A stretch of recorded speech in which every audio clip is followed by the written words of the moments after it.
Whether you're in the high hills of South Africa, Europe, the Caribbean, Asia, or US of A. Yes, of course. It's a long-awaited interview. I am just so glad to be here this afternoon and like I say, I always try to make my apologies in terms of first of all, I do thank you all for joining me today. And I also, want you to know that there was just a little devil just flew by for whatever the reason. But we are here and we're up and running. Again, my name is Diana Wright and you are tuned to AfjamRadio.com and this is the Voice of Africa. Think about it. Something as powerful as this, when we're trying to bridge the gap, when we're trying to gather the information and to regain what we have lost, as they say, here comes trouble in the corner. So today I will be speaking to a very special guest, and I'm going to make my apologies for the pronunciation of his name because, I don't have the tongue, but please correct me if I'm wrong and please don't feel offended, but I like to try. So the gentleman, of course, his name, and I'll give you his accolades in a few minutes. The gentleman is Mr. Paul Atsu Kwame Agbakpe. And I don't know if I say it's right, but he will correct me later on. Yeah, correct. Correct? Okay. And let me tell you a little something. He is the principal for the St. Martin Senior Secondary School, and that is in Sawam. If I do pronounce that one correctly too. And he is a OD practitioner, has a master's degree in organizational development with a specialization in transition management, right? Let me make sure I'm getting this right. I see change management, etc. Okay. Helping orphanage homes by donating goods, including clothing, for their upkeep. He's a community engagement and taking part in communal labor. He's a peer educator and also counseling of peers. Right. And he likes to talk and to motivate the youth. So, Mr. Agbakpe, in my side, it's good afternoon and it is good evening to you, and welcome to Afjam Radio, sir. So, good morning, good afternoon, good evening, wherever you are. Happy to be on your program. Yes, sir. The name again, you mentioned it perfectly. The name is Paul, a.k.a. Agbakpe. Ah. Paul Atsu Agbakpe. You are correct. People refer to me popularly as Uncle Paul. So if you wouldn't mind, you can just mention Uncle Paul. Then we are good to go.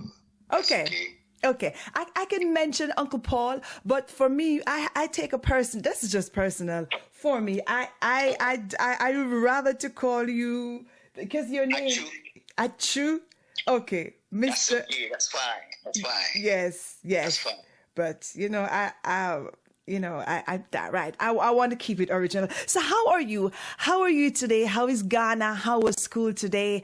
Tell me, how are you today, sir? Actually, today is a holiday. We started a holiday yesterday, and today is the second day of the holiday. I'm fine. Ghana is fine. You're all fine by the grace of God. And how are you too? I'm doing well, sir. I'm doing very well. And I really do thank you for even taking the opportunity to speak with me today. And what kind of holiday is it in Ghana today? That's Eid al-Fitr. Oh, it's Muslim holiday. Oh, it's a Muslim holiday. Yes. Okay, I see. So Ramadan was just finished, is something like that? Something like that. Yes, something like that. Okay, awesome. All right. So you're gonna eat all the goat meat and the soup. I let this one don't eat the meat and the cow and those things. So it is the next one. It's the next one that they slaughter a lot of cow. Oh, I see. Yes. All right. Yes. Well, thank you, sir, for that. Today we'll be talking about the reformation of education in Africa per se, but Ghana more particularly, since Mr. Atsu is in Ghana, right? And he's a Ghanaian. Now, one of the things I'd like to first mention is that on our side, And for those of you who are listening, if you do have concerns and you would like to, to have a question read, or you want to call in, if you are on WhatsApp, the number to call is 704-9645-346, and that's the number to call. Or if you don't wish to call, you can just text us your message, and then I'll read them for you. All right, to the gentleman. For what we know in terms of education, because I was raised in Jamaica. I was born and raised in Jamaica. And for what I know, all my life, other than the time when I really made a concentrated effort, to, yes? I lost you on the line. Okay, I'm here. Are you there? Okay, yeah. Okay, right. So what I was saying... You can start all over. Yes, sir. So what I was saying is that as a person who was born and raised in Jamaica, one of the things I've always, as a child growing up, I've always heard that, Africa is not a good place to go. Africa is this and all the bad, negative things. And then to the point where we thought as a child, not as an adult, but as a child, we would think that, it is Europe that developed Africa. But when you get a little older, and especially if you read the book by Walter Rodney, How Europe Underdeveloped Africa, then you take a different stance. So, sir, without being Yes, fluctuating your message is cutting up and down. Okay, I guess I don't know if it is from my side. Are you losing it from your side or from my side? Are you losing? Okay, no. Okay. All right. We're just going to have to try to work with it. I don't know what's going on, but we're trying. We can manage. Don't worry. Okay. So, I know that during the colonization of Africa, it was maybe about about 80 years thereabout, from the late 1800s to maybe there's sometime in 1960, when most African countries, I think Ghana too, may have gotten their independence in 1950, am I right? Or somewhere in the late or middle 1950s thereabout. But what the understanding that I used to have is that Europe civilized Africa.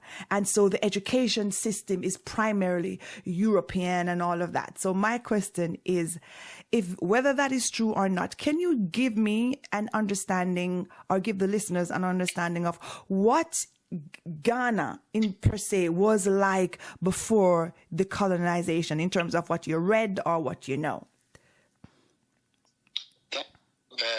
China? Yes. And all the listeners. Africa as a whole, we have our system, right, to educate our own. Right. As a child, definitely your parents will call you and direct you as to what to do or what not to do. That is part of education and informal education. Right. So when the colonization came, yes, there was a formal education now. But we have evolved. So for somebody to say that Africa, and for that matter, Ghana, has been in the olden days where it is a dark continent, and then a place that we cannot even have a proper education and all those things. But now it is completely out of order.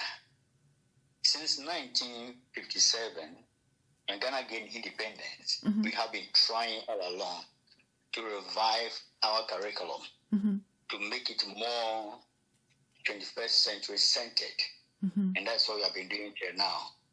And so as we are talking now, Ghana, we have a new curriculum. We have been ushered into a new curriculum. First we have objective curriculum. And then the current one that we have, that we are going through, is based on standardized curriculum. Now, if I mention objective curriculum, what am I saying? In that curriculum, it is more or less teacher-centered. So teacher plays a lot of roles in educating the child. Okay? In the instructional wise, the teacher leads the instruction, the teacher does everything setting the objective and then to achieve the objective at the end of it is flexibility. So the setting up of the objective of the lesson or the instruction and everything is done by the teacher and it handles it in that way. But in terms of the standardized curriculum now, it is more or less a learner-centered. You know, if you talk about a learner-centered curriculum approach, what we are talking about is that the child plays a major role, or the learner plays a major role in the learning and the instructions of teaching. Okay. For instance, the child is given a work. If in a classroom, you are given a group work, you are getting involved in it, you are given a chance to present your work, you are given a homework, assignment, and all these things. So you get involved in the process of learning and teaching. And at the same time, too, the objective curriculum that we talked about previously is more or less 21st century centered. That is, it is less of the use of the ICT, the use of videos, and many others in the instruction. But for now, as we are talking, we have that approach of 21st century skills approach where we use the ICT in the instructions. We use video in the instructional hours. Okay. And so, as of now, the education sector in the country is evolving. But let me pick you back to what happened. You know, we have 6 years primary, then 3 years you migrate to 3 years junior high. Then you write your BECE, Basic Education Certificate Examination. Then after that, you are now ready to enter the second cycle institution.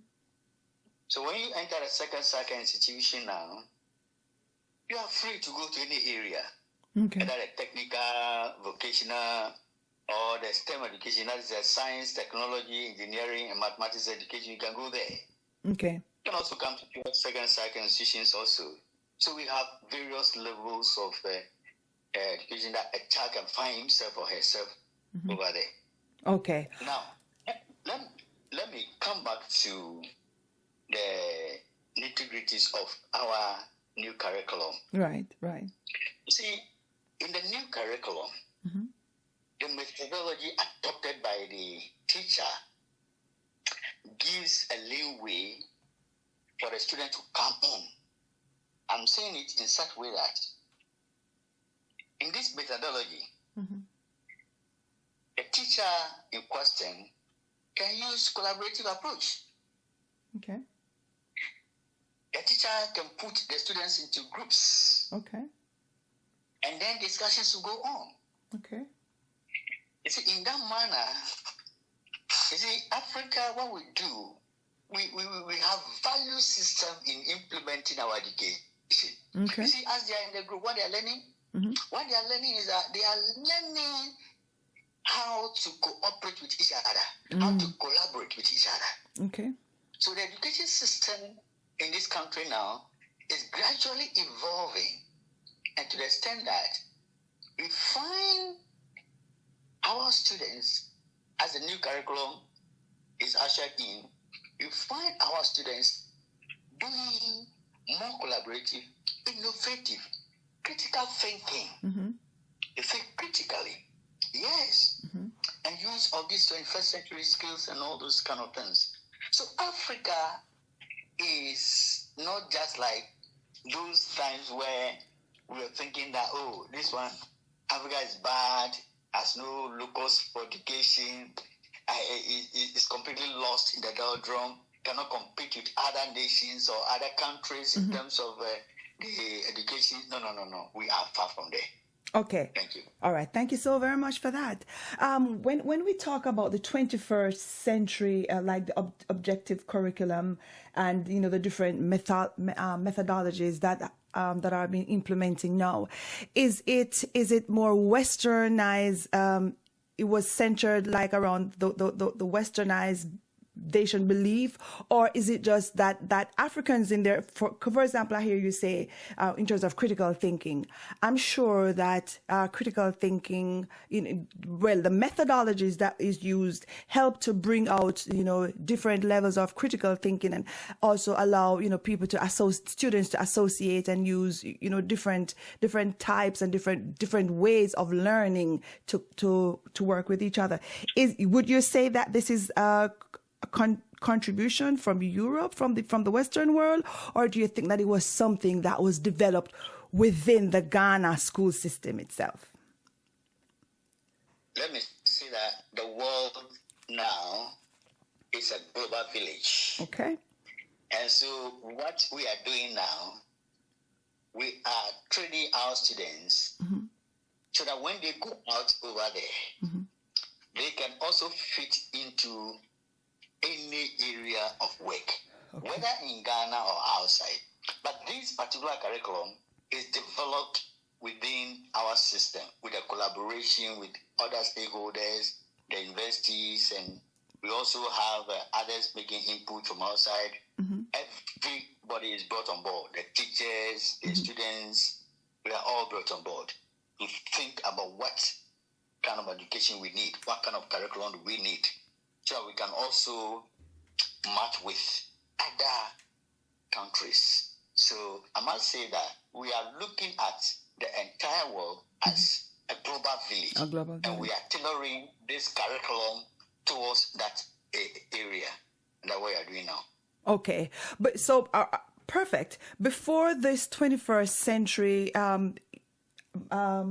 system of learning or implementation came about, would you say that the education that Africa was receiving, or primarily Ghana, was it allowing the people, the Ghanaians, to be functional and to thrive within their own environment? Or, because the question I'm trying to really ask is that whether or not we were doing great before, and I say whether or not we were doing great before the Western influence. You understand what I'm saying? Was it functional then? Yeah. Yes. It was. Yes. You see, there's a saying that an unexamined life is not worth living. Yes. So day in, day out, we examine our curriculum and look at the other world. Okay. Whether we ourselves, what we are doing, can fit into the global world. Because we are training the people not only for this country, but we work outside. Yes. So as we examine our curriculum day in, day out, we improve upon it. So all the things that we are doing formally doesn't mean that we are doing wrong. We are not globally oriented, no. But we are laying more emphasis and trying to shape areas that we're not looking at previously, or we were not intensifying our education in those areas previously. But for now, we want to carve out this curriculum that will look at global oriented, and then the person who is going through also can also become a global competitive person. Awesome. So we're doing things good, but we need to improve upon it. Okay. So when I look at the mass migration, whether you can call it mass migration or whether you can call it periodical, migration from the continent to the Western world, whether it's Europe or America or France, the oppressors, that's what I call them. What would you say that is it mainly for economical opportunities or educational opportunity? So answer that. Can you answer that? I think it's for the two. Some go there to further their education. Some go there for economic ventures, because some of the nurses here, they'll finish their nursing education here and go there and work. It doesn't mean that we're not training Ghana. We are training Ghana. Right. And advanced countries want them. Even the doctors of Ghana, the advanced countries want them. Right. So if our education system is not that standard, how can they now take them to work over there? Awesome. So it's in twofold. Economically, yes. Some go there for further education in specialized areas. Fine. Look at the heart surgeon. Previously, we were not having anybody, but we have Professor who is also heart surgeon in Ghana now. In those days, we were not having those programs here. I think 1 or 2. So we need to go outside there, go and learn. So when we learn, we'll come back, implement it. So there are certain specialized areas, fine. We do not have them here. We can go outside, learn them, come back, and then implement it. So it's in both areas, economically and educational wise. Okay, all right. One of the things I'm always concerned with is, for example, the history of Africa. I do believe that Africa has its own history, right?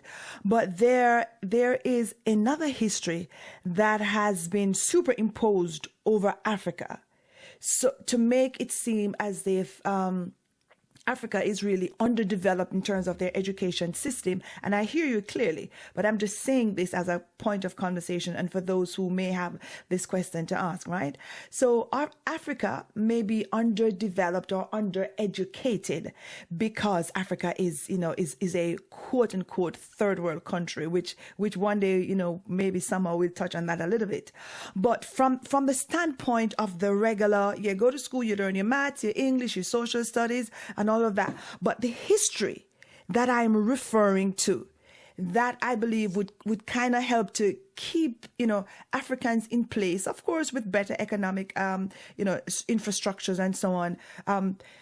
This is what the point I'm trying to get is this: the history from even 3000 BCE, where mathematics and science were developed by the Sumerians, the Egyptians, the Babylonians, which were people which were, for want of a better words, Africans, right? Or the black people, the melanated people. Is it being taught from that level in the schools? Because I do believe that let me not get ahead of myself. Is it being taught at that level, that type of history, that maths and science have long been developed on the continent before the invasion?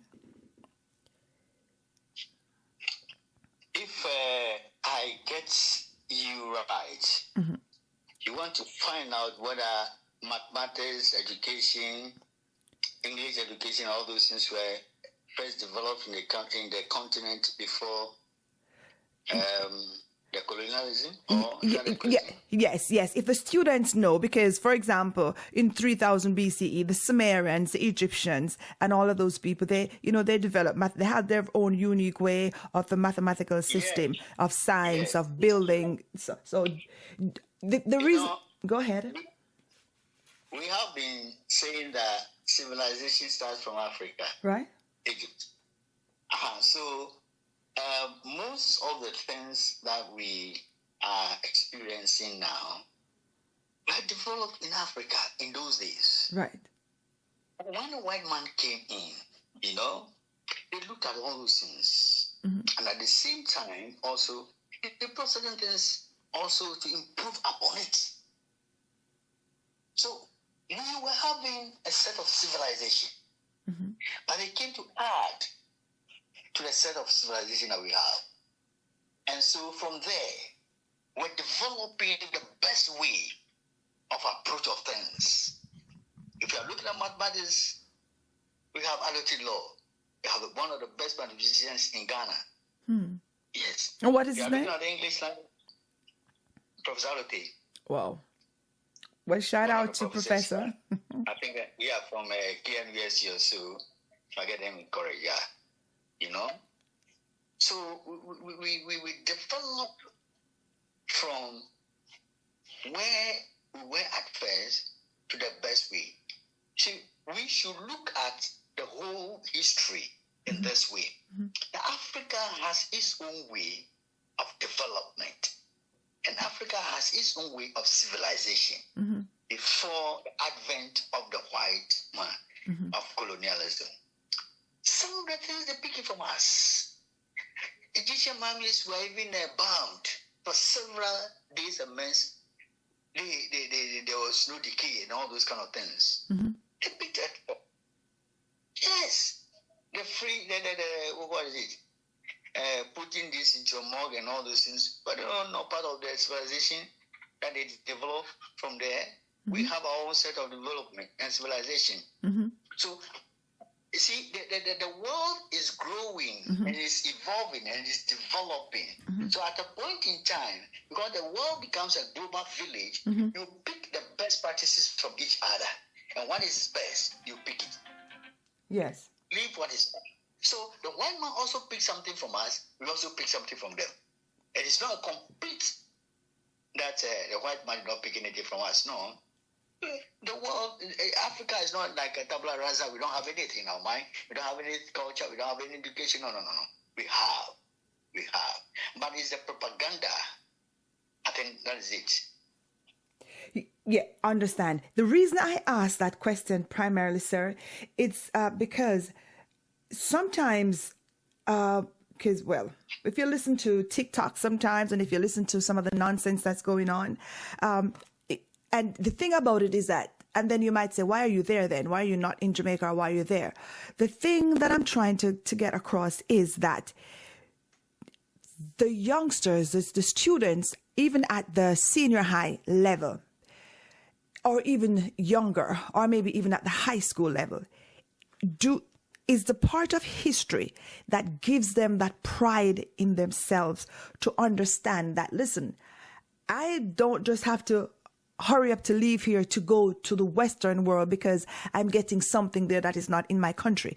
If they knew, that's the point, that's the reason why I ask you, if they knew that the Sumerians were Africans, if they knew that the Egyptians were Africans, if they knew that the Babylonians were Africans, and then the creation of the maths and the mathematics and the science that they have today were created by people that looks like them, then that would change, that would help to deconstruct the lies that Africans were civilized by Europeans. And the real question I'm asking, that part of the history, is it taught in the schools that, hey, you're not just here to be because you were enslaved. You are the original. I mean, not you directly, but the people who created the things that we have today were created by people that looks like us. That's the key question I want to ask.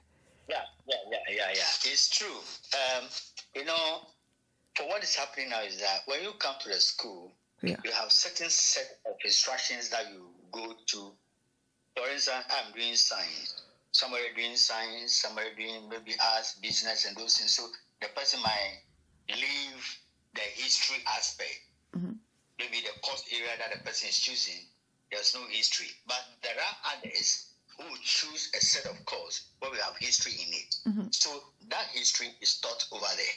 And so basically, in our time, in those days, the middle school times and those things, we have all those histories, civilization, makers of civilization, and all those kind of histories.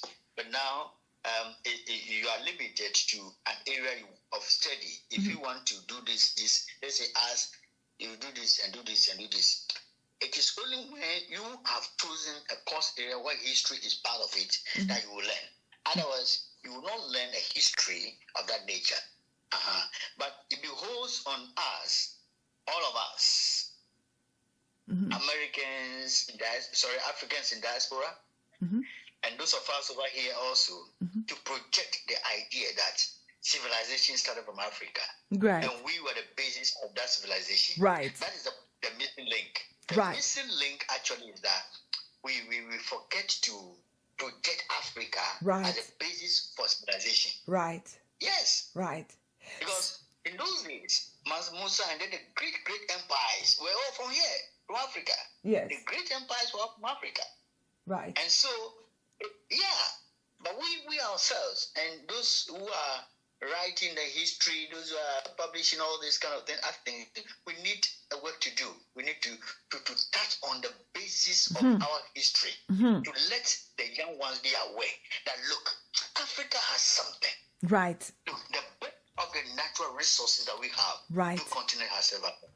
Yes. So we have everything here that we can even stay in our continent and do. That is a basic thing. Right. We can survive in our own continent. we can make our continent one of the best continents. Right. But the migration that we are experiencing, we are witnessing, is a kind of, let me put it this way, a bit that Africa has to offer her children. That is it. And so young as we are now, because of the socialization, this kind of mass media, you check the TikTok, you check the Facebook, you check all these things. All stories are branding as if Africa is bad, that we cannot stay on. And we have the best of the best that we can. And sir, and I think it's time now that the historians will bring back those memories and those days where Africa, everything started from here. yes, sir. Yes, sir. And so no, that you just nailed it. You just nailed my point on the head. For example, like I think to myself that if I were to, because I've been to Ghana several times, right? If I were to come to Ghana and to open up a school, this is just my thinking now. And from the basic, like when you were in schools, we used to have the little memory gems like a diddle, the cat and the fiddle, the cow jump over the moon, the little dog. I mean, all of those things are nursery rhymes that they do not make any sense whatsoever. The cow can never jump over the moon. There is no such thing as a diddle diddle. I understand that. But you see, now I am an adult and I remember that. I remember that nonsense that they taught me as a child.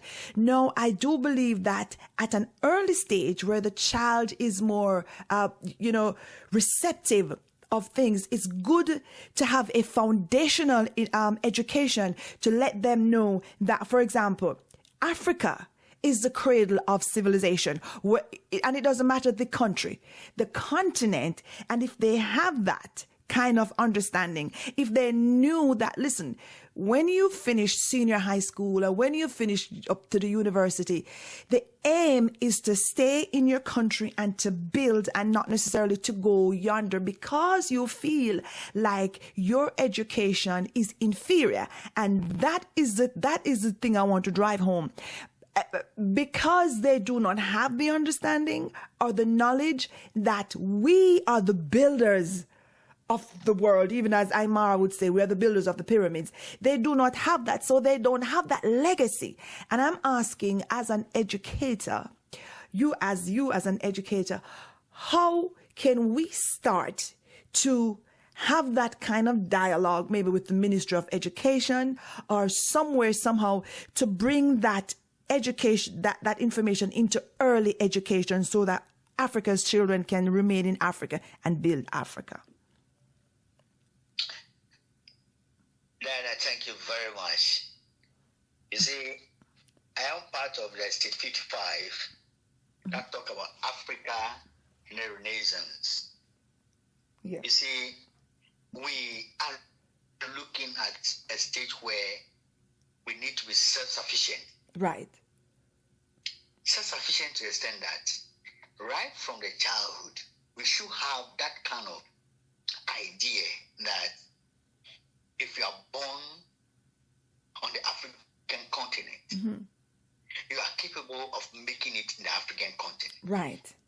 Other things might be there as obstacles. Right. Fine. But building that innate belief that if you are born in any part of Africa, you can make it in Africa because Africa started this. Exactly. Africa started the writings, the hieroglyphy. Yes. Africa started this. The hieroglyph, yes. Africa started this. That is the missing link we have now. The missing link we have now is that our historians are moving away from that angle to project Africa as one of the bases for development and civilization.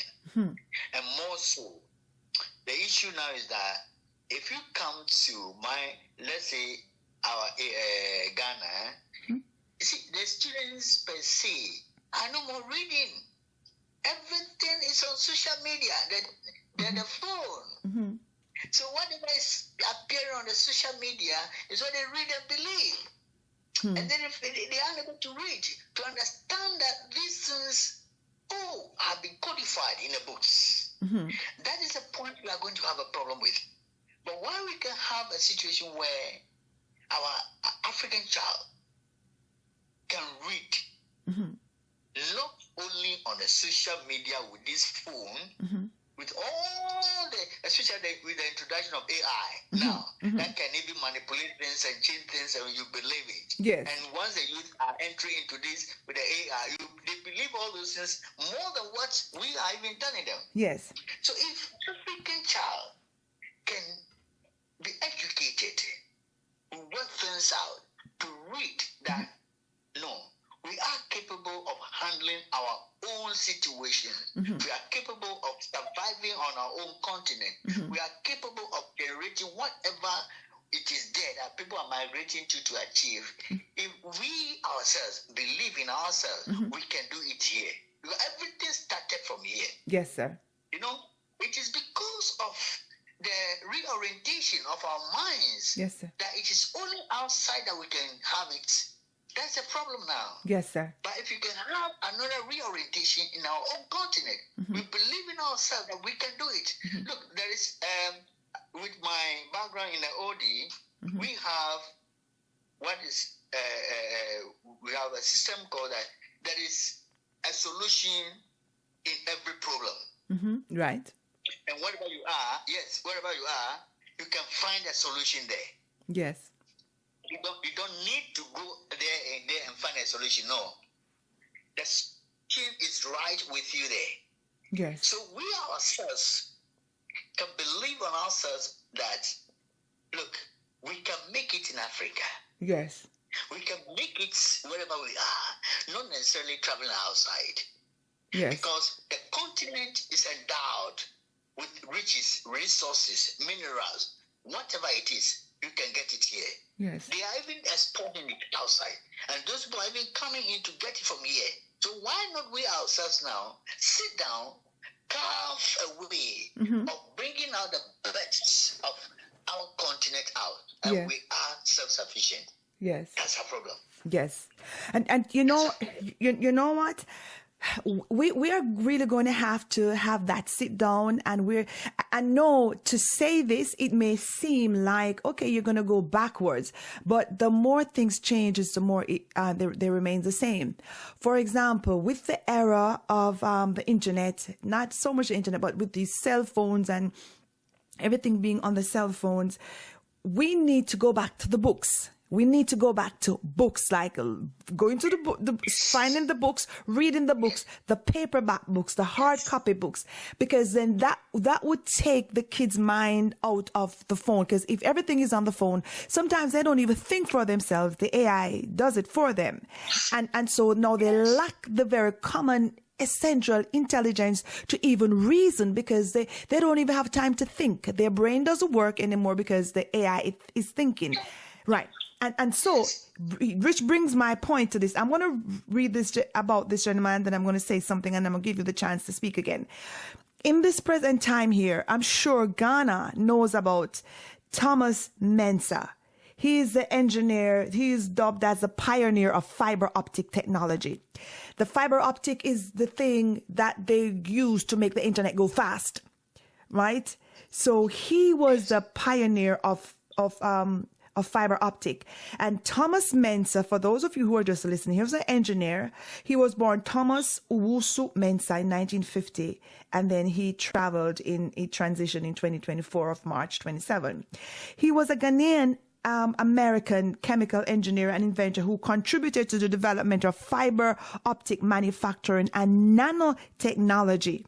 He had 14 patents and was inducted. Yes, he came to the U.S. National Academy of Inventors in 2015, but he went to the school in Kumasi.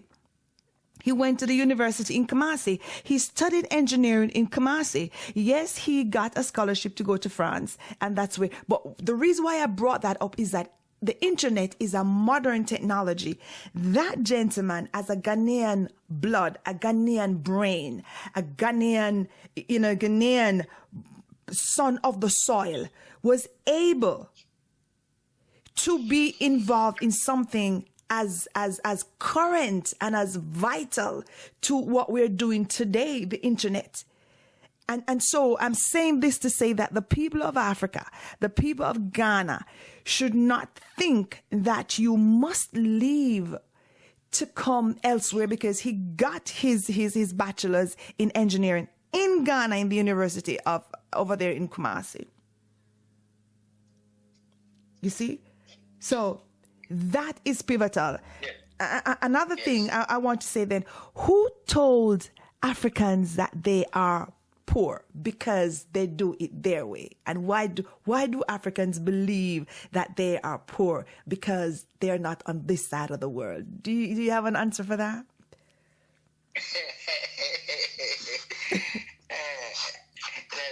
Yes. You know, it's all about propaganda. Yes. It's all about mental change. Yes. You know, they have seen that Africa and Africans have the greatest potential Yes. and the brain Yes. to work with. So the only thing to do is to disorganize their brain, Yes. to disorganize their mind. Yes. That look, Africa, no, you don't have anything unless you could talk to us, or unless it can be done in a white man's land. Mm-hmm. So our problem is that let me push it this way: a change of mentality or indoctrination. Let me say indoctrination of our mentality. Our mentality has been indoctrinated to the extent that we believe in anything that comes from outside and not ourselves. Whatever we do, even in our country, is the best of the best. Somebody over there who even produces an inferior one, but once it's coming from outside, that one is better than yours. That man that you're talking about, you see, this is one of the things I want to maybe use your platform to also propagate. It's high time now the African diaspora will come and establish few of those things in the country. Yes, sir. It's high time that Yes. they can come. Yes, sir. Yes, sir. Bring back your resources. Let's establish those things here. We can do it. Gather your. Yes, sir. There are people that I'm going to talk about it right now. This year, International Organization Development Association, IODA, the whole world, we are going to have a conference in Ghana. I will invite you ahead of time. Yes, please. 3rd to 5th September. All right. Between 3rd and 5th.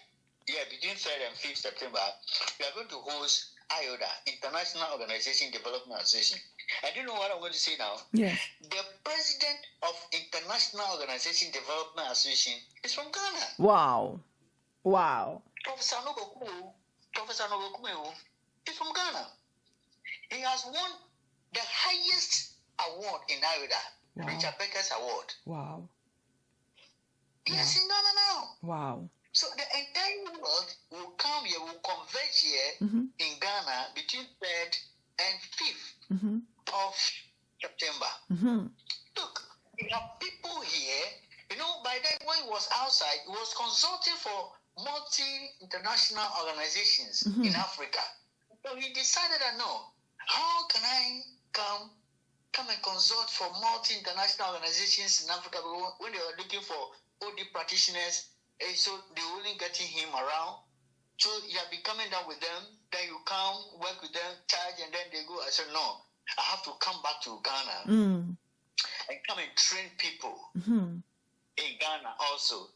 So that when the multi-international organizations come in, they couldn't go back again to bring somebody from outside to come and consult for them and work for them.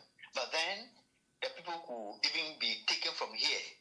That's how come he has established Organization Development Institute. I love it. It was named to UCC, and formerly we're having part of the courses with Organization Capacity Improvement Consultants UK. And so, as an OD practitioner, you are a consultant as well. And Okay. so, some of these brains can be brought back. Yes. And then, when these brains are brought back together, we can forge ahead Yes. and establish what we have seen over there. Yes. And we rally behind. Yes. We can establish it also here. Yes. And we can pick it from here. We are blessed as a continent. Yes. We are blessed as a Ghanaian. Mm-hmm. But you see, anytime that people go outside, whatever brain that they've taken from here outside, after the education, they don't come back again. After seeing those things, nice buildings and everything, every condition is okay, they don't come back again. Yes. Maybe with their own, I can't say why, but at least if they can also come back and establish something small or be there and managing some of the aspects also in Ghana, in Africa, I mean, in no time, we can catch up Yes. with the world. Yes. Catch up with our countries. Yes, sir.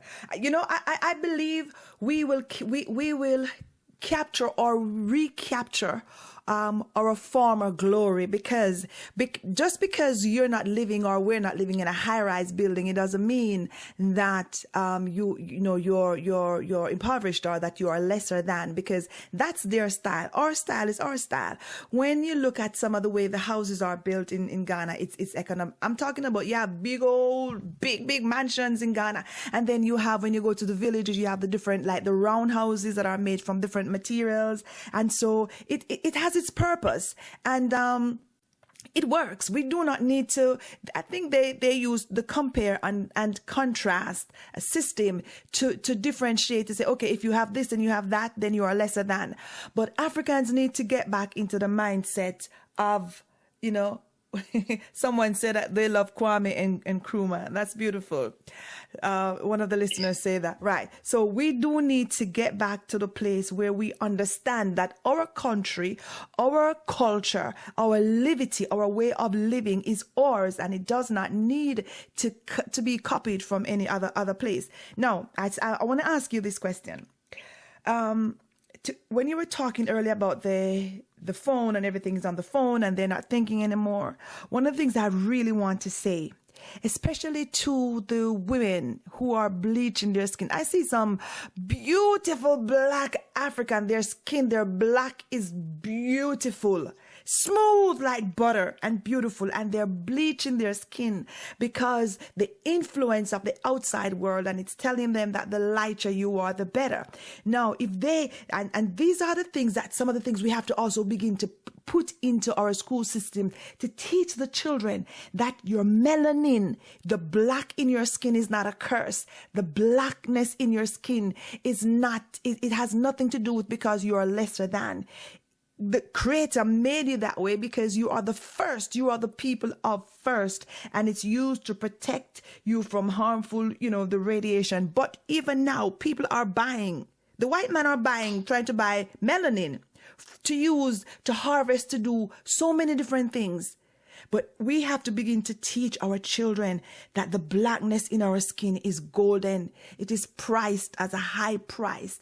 And we need to, apart from the education itself, the maths and English and science, but the body, the physical, the biological makeup of our body is to be kept in pristine condition because it is a priceless value. It is value system that we lost. Yes. We lost the value system. Mm-hmm. See, Africans, we lost our value. Yes. Yes. Yes. You see, the value of an African is shown in every area, even drama. Yes. An African man uses a drama to project values. Yes. So it speaks volumes. But today, we lost all those things. Yes. To the outside world. If you bleach and you become so much like a white man, then you are the best. Then you are the most attractive person. Mm-hmm. But we lost the entirety of it. Mm-hmm. Our value as a human being, our value to see ourselves that we are created in a unique way, mm-hmm. we lost it. Mm-hmm. So we are a second value people. Yes. That somebody is putting in value into our brains. That whatever you do, yours is inferior to mine. I am the best. If you act in this way, you are not the best. Mm-hmm. Unless you bleach yourself. unless you bring my hair to cover your hair, then you are the best. Yes, those are the things. So if Africans, we can begin to look at our value system, that is where we can make a change. But if we fail to look at our value system, look at those days. We eat together. Right. We surround the food and we eat together. Right. Show unity. Yes, unity. These days they say if you are eating together, hey, sickness, disease, and so you catch the other. What happened in those days? What happened in those days? African, we have lost everything in terms of our value. Nice. And we sold our value to the outside world. What it means now is that we need to go. And there's a saying in a tree, let me just put it this way, Sankofa Enyeboni. Going back to peak is not wrong. Yes. So we need to revisit it.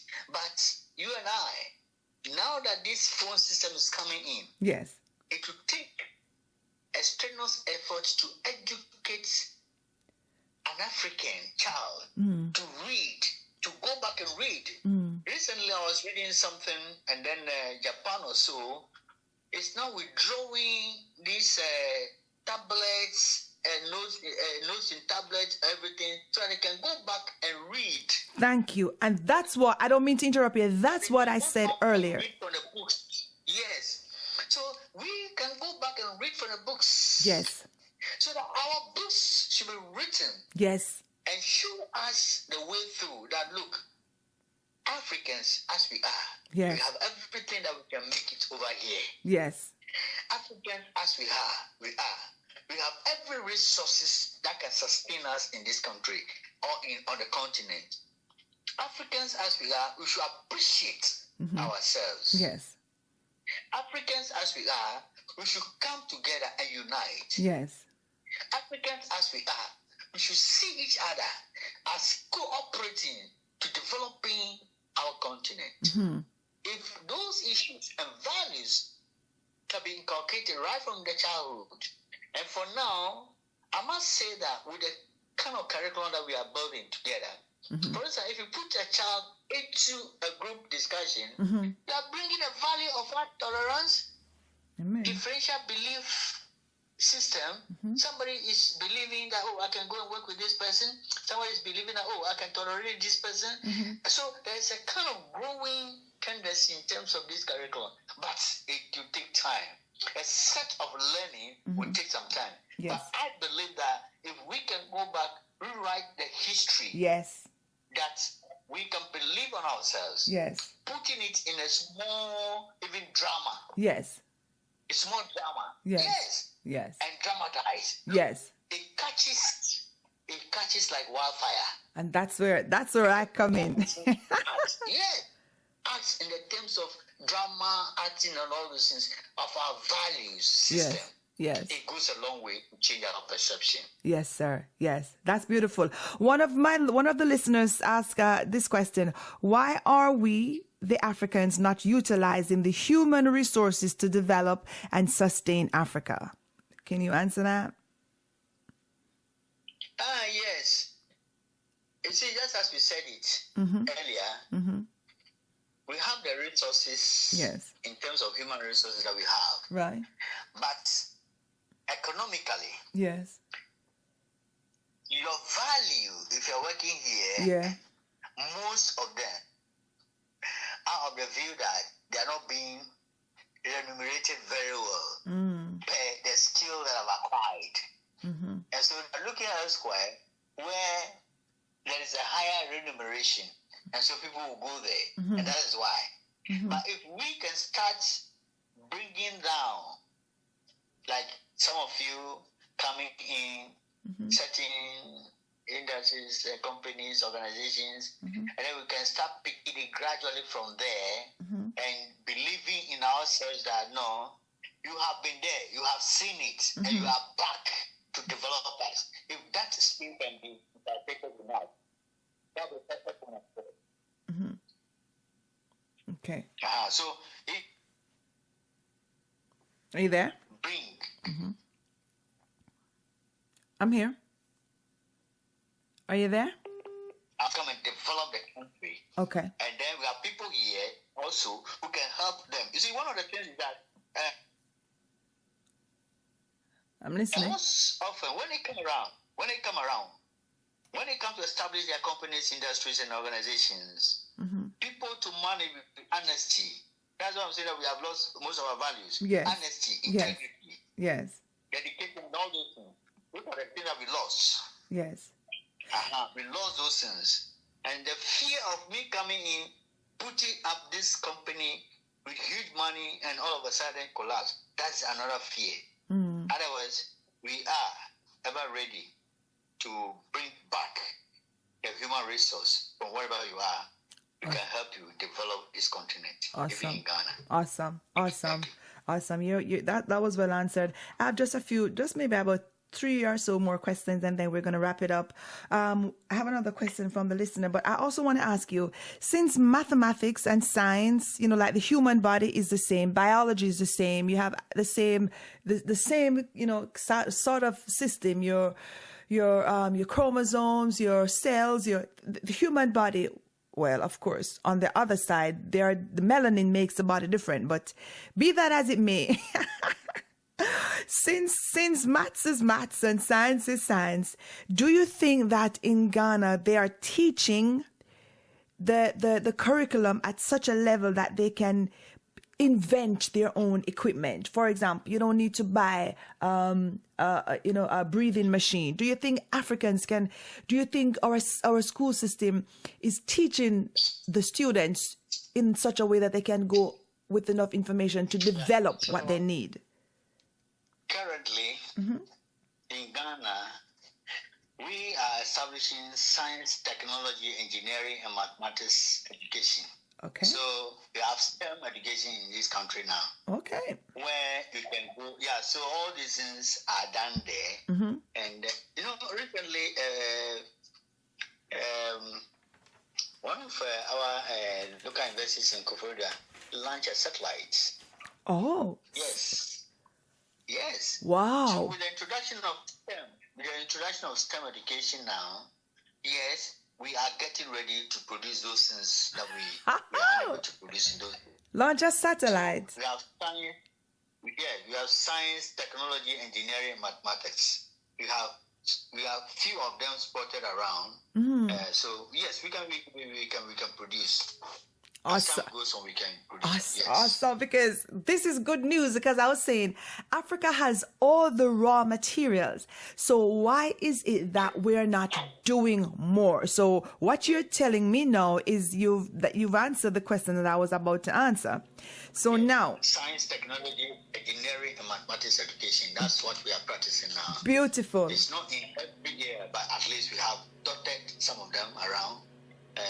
Yeah, we have some of them around. Awesome. So people are going there, and then very soon they'll come out with all these things that we need ourselves. Yes, sir. I love it.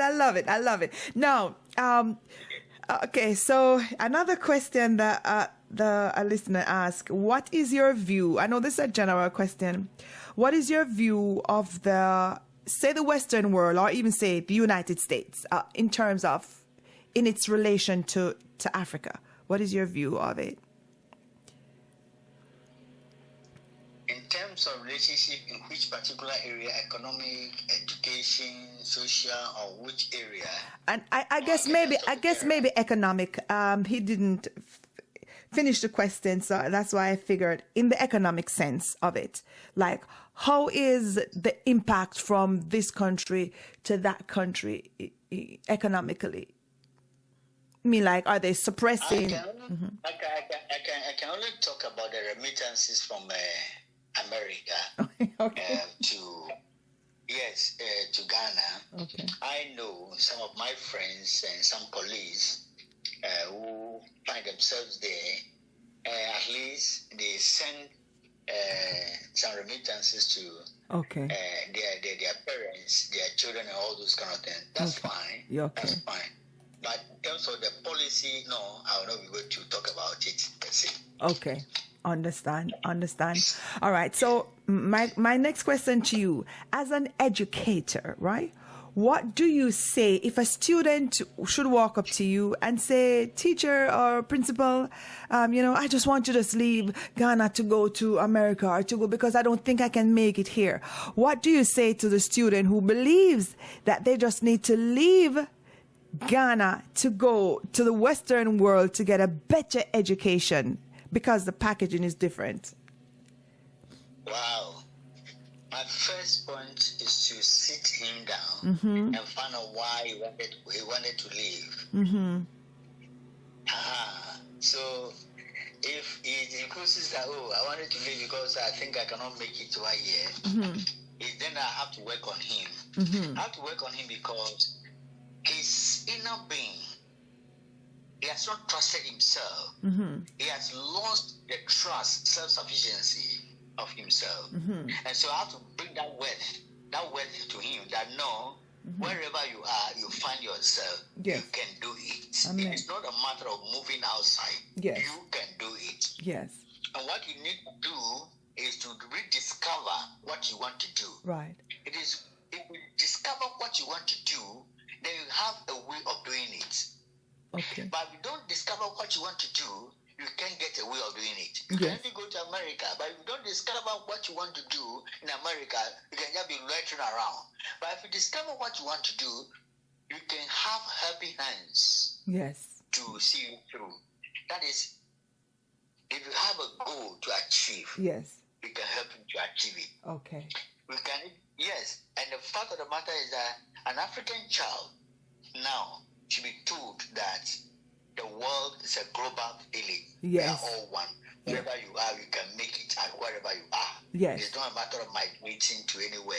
Yes. But you can also make it. Awesome. That is my point of view. Awesome. What about in terms of the senior high and the high school?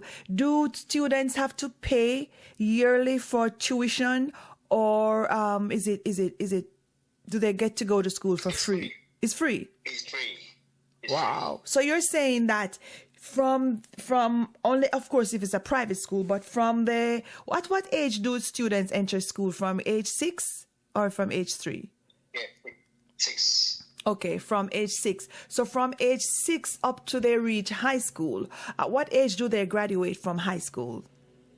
18, some 16, some 19. I mean, it depends. Okay, so you're saying that, or are you saying that from age 6 up to the time of graduation, the education is free, correct? Yeah. Yes, please. Wow, that's beautiful. So that's beautiful. Now, for example, can you give me, it might not be accurate, but for example, if I finish high school and I wanted to go to the university, is it manageable for, let's say my mother, she just does regular work. She may work at an office, or she may be a secretary or something. Is going to the university very costly? For example, what would it be like a term, just to be like to pay my school fee for a term, my tuition for a term in Ghana, for example? Can you give me a breakdown? So an average of 2,000. But we have, if you do not have accommodation in the university, you are going to rent. You will rent. And so renting, and then the feeding costs, and those are the things that will add up to your costs. Otherwise, if you're in a public school, in a public university, an average of 2,005, 2,000. Cities? You are good to go for 2,000 cities, a year, or 2,005 a year. You are good to go for a year. Yes. Maybe the rent might be depending on your location. If you're in the heart of Accra, Lekon, and you want to rent accommodation around the premises over there, you can get around 6,000, 5,000 thereabout. For the year.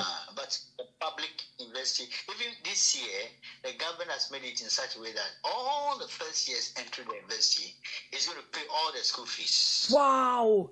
In Ghana? Their tuition fees. Wow. All the first year students. Wow. Entering the public university, they are going to pay their school fees. Their tuition fees, sorry. Wow. So, Yes. wow. Yeah. So, sir, That does not happen in the United States of America. You must find the money. You must. I mean, you apply for FAFSA, for the government to, but of course you have to pay it back. So there's no reason why any African, any Ghanaian should not have a university degree because of what you're telling me today. High school is free. I mean, all school is free. University is like 2,000 at the very, basic 2,500 per cities. Wow. In a case where you are having a fee paying, if you are having a fee paying, you are not paying, but you wanted to pay for yourself, you might end up around 6,000. Yeah. For fee paying. But if you are chosen by university, maybe through the normal admission process, and you don't have to go for fee paying, 2,000, 2,500, 3,000, depending on the course that you are choosing. I mean, that's the basis. Yeah. Per year. Per year, not per term, per year. Yeah, per year. Wow. No, I mean, this makes me feel, I know a lot of people wouldn't even know this. They wouldn't know this, but I'm so thankful. I'm so thankful because now it makes it look, now Ghana looks better in the eyes of the public. Ghana is looking beautiful right now in the eyes of the Western world. And that shows now that we can put our hands and heart together and we can learn to develop the roads better. We can put better infrastructure in place. I thank you. I thank you for that. I thank you for that. How do you feel? My last question. How do you feel about a United States of Africa? Perfect. Okay. Once that is done.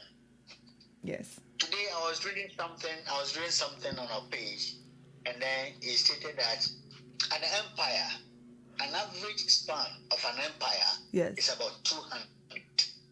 Few of them were there, 300, 200, 150. Yes. An average lifespan of an empire. Look, African continent is going to witness a massive change in the coming years. Yes, sir. African continent is going to witness massive change. Look, what is happening is that most Africans act now than ever.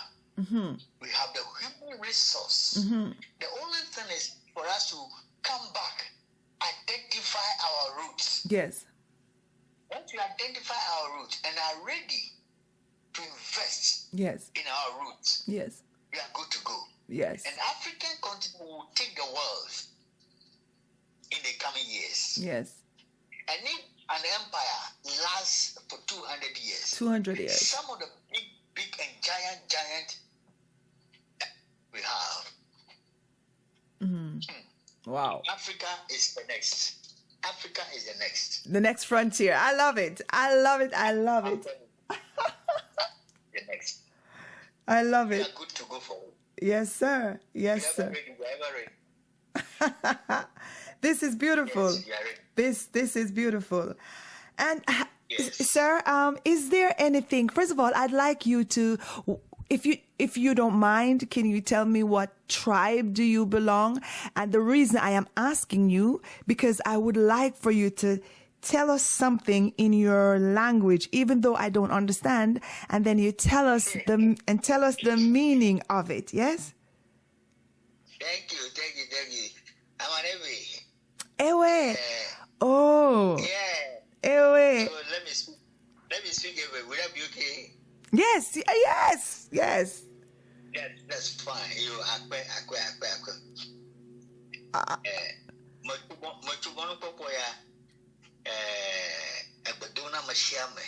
Huh. Atumono popoya akpedam na dina. Amekena be meten ano akafumoeji. Kemi kabia mlenye be fifi ayi ya de be amu yukata enye Africa to Ghana to elegbejide. Kafufo de be mashama na gbo vape. Avape be bia gbo tutuoro. Atu Africa do be mi Africa na yengogwe. Hi, Dana.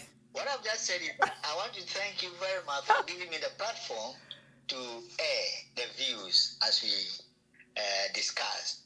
But I use the opportunity also to invite everybody, African in diaspora, that this is a time for us to come back and invest in our own continent, to develop our own continent, so that whatever resources that we have over there, we can bring it back and develop it. And Africa is good to go.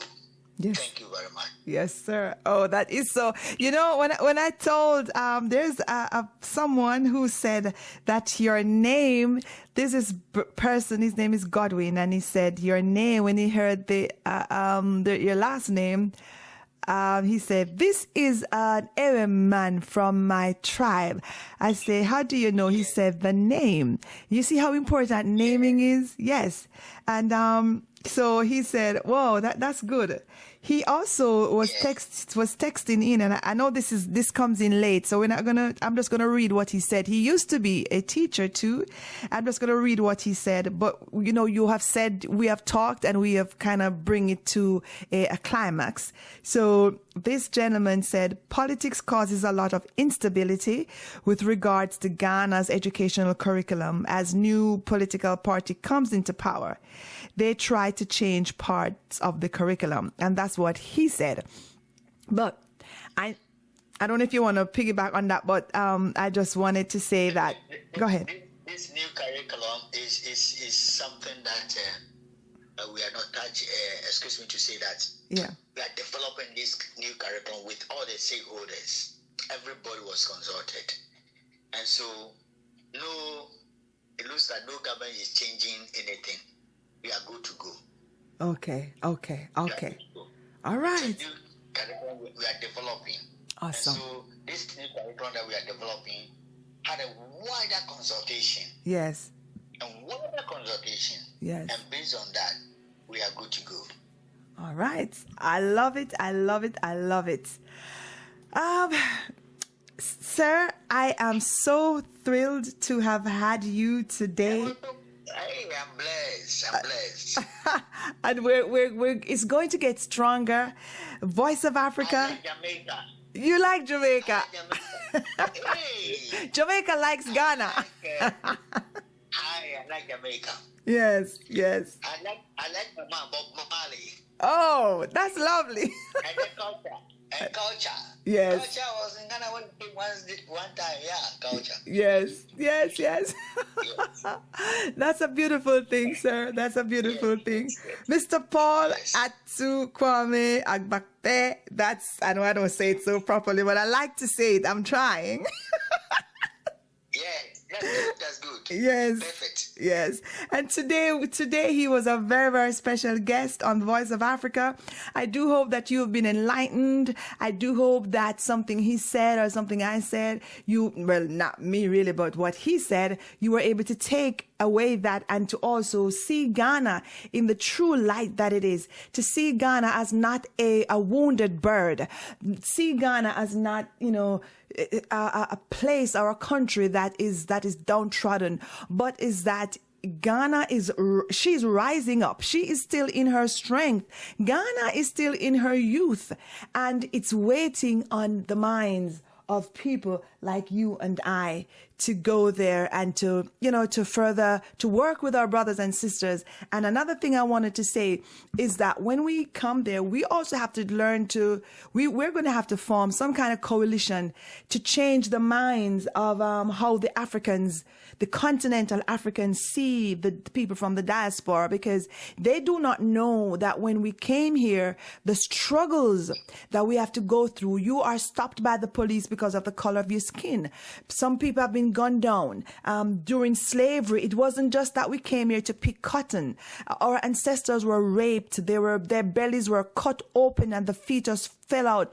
Their men were raped. Their daughters were raped. They were hung, like tied their hands behind them and hung for years, and the beatings, picking cottons in cold. So that's the next discussion we need to have. We need to unveil We need to remove the sheets, remove the covers, and let Ghanaians know what life was like in the West. And so that when they see us come back to Ghana, they don't just see us as a dollar sign. A lot of us are coming, a lot of people come with wounds. A lot of them have pains. A lot of them come back to Africa to heal. And so, we need to have that meeting of the minds where Ghanaians can see us as not a dollar sign or not as, a person from just the West, but that we are coming back into our mother's land. And we need to be really, really welcomed with open arms and give us a chance to heal. And then when we heal, we can begin to build together and share our resources. That is going to be the next discussion that we would need to have. And I do hope that we can get to that point where we understand. I understand the Ghanaian and the Ghanaian understand us. And so with that in mind, then we can fix our problems and we can really begin to heal and grow together. What do you say? Oh, wow, marvelous. The first time that I went to Amina Castle, Kiku's Castle, I wept. Yes. The gate of no return. Yes. I wept. I wept. Yes. Went to slave market, Salaga, I wept. Yes. I read the history, I wept. But human beings were thrown into the sea. Yes. Those who were beaten, and a lot. Mm-hmm. Yes, sir. I will welcome you. There's a time for healing. Yes, sir. I will welcome you. I wish I welcome you. I wish you come around. Yes, sir. We will. I use this opportunity to also ask the greater God of our God, yes, all merciful God, to soothe the hearts of those who are in pain, remembering our forefathers who struggled, yes, who waged war against oppressors, that they have done nothing but willing to be conveyed like that, maltreated like that. Yes. It is not easy. Yes. It's not easy. But your wounds. Yes. I will pray as you come. We welcome you. Yes, sir. We welcome you. God. Yes. Thank you very much. I'm so grateful. You're most welcome. I am so blessed to have had you, sir. And this will not be the last time. And I'm sure that my listeners were blessed. They were informed and we are satisfied. And we have a better understanding now of, as we are developing a better understanding of us. And I'm sure this won't be the last. Thank you very much, sir. Thank you. Thank you, Dana. I'm so blessed. Yes, sir. Bye-bye. I will see you in Ghana very soon. You will, and we will keep in touch. And I need to know about the conference so I can prepare myself. We'll keep it that. Definitely. Yes, sir. Definitely. Awesome. All right, bless you. Thank you very much. Yes, sir. Yes. Thank you very much, people. Mr. Harry on this Wazana juvunia kuzaliwa kwa bara lenye nia kwa Mungu na jusifia Afrika na mamoja. Yes, that's my beautiful people. That has been the Voice of Africa with yours truly, Diana Wright. And that was my very special guest, Mr. Atsu. I don't get it right, Dempsey says, Africa #1, taking it from the top again. Yes. I hope you were blessed. Hope you were truly informed. Mr. Harry on this Wazana juvunia kuzaliwa kwa bara lenye nia kwa Mungu na jusifia Afrika na mamoja. Hata nikisikia Ulaya kuzili napotezea Ghana noli nipozaliwa Afrika na mamoja. Sasa niseme kipi Afrika sasa ina hiti kwa mitoma zewa na miti ya inapendeza na dhahabu kiti japo walitaka kutihibiti wajue sasa si hatujikiki ya ina mamoja. Africa #1 utamu wote upo ndani warai yako misiam tani teketeza napata kila natamani hakuna shida kazamani kwangu wa buru one. Africa unaweza. Africa, Africa, Africa number one. Africa, Africa number one. My money, my body. Africa, Africa, Africa number one. Africa, Africa, Africa number one. Walinidarau, wakanisahau, kama na mimi nipo katika watu wa kampanya yao kuja kunitawala, na sasa hasara nimekula kwao. Na kama mtoto nimeshekua, na ndio wakati wa kutengemewa, sihitaji tena kulimitiwa. Tena sitaka kudharuliwa, nitaka heshima kuheshimiwa, maana kana elimu ninayo pia. Africa number one, utamu wote upo ndani, wallahi hapo misia, taniteketeza, napata kila natamani, hakuna shida kazamani, kwangu wa burudani, Afrika unaweza. Africa, Africa, Africa number one. Africa, Africa, Africa number one. Africa, Africa, Africa number one. Africa is on the rise. I'm sorry, those of you who were texting me. Like I said, the message should have gone out on the 704 number. So, wow. I'm sorry I missed so many messages on this other number. But Africa, this is not going to be the last. This may be the first, but this is certainly not going to be the last time. Wow. So if you are listening, so for the next time, if you want to text during one of our interviews, is 704-964-5346. And I'm always going to put it up. It's 704-964-5346, right? Because, right. So that is the number to text on to ensure that I'm able to see it. Yes, people, this has been a great day. Afjam. I do say so.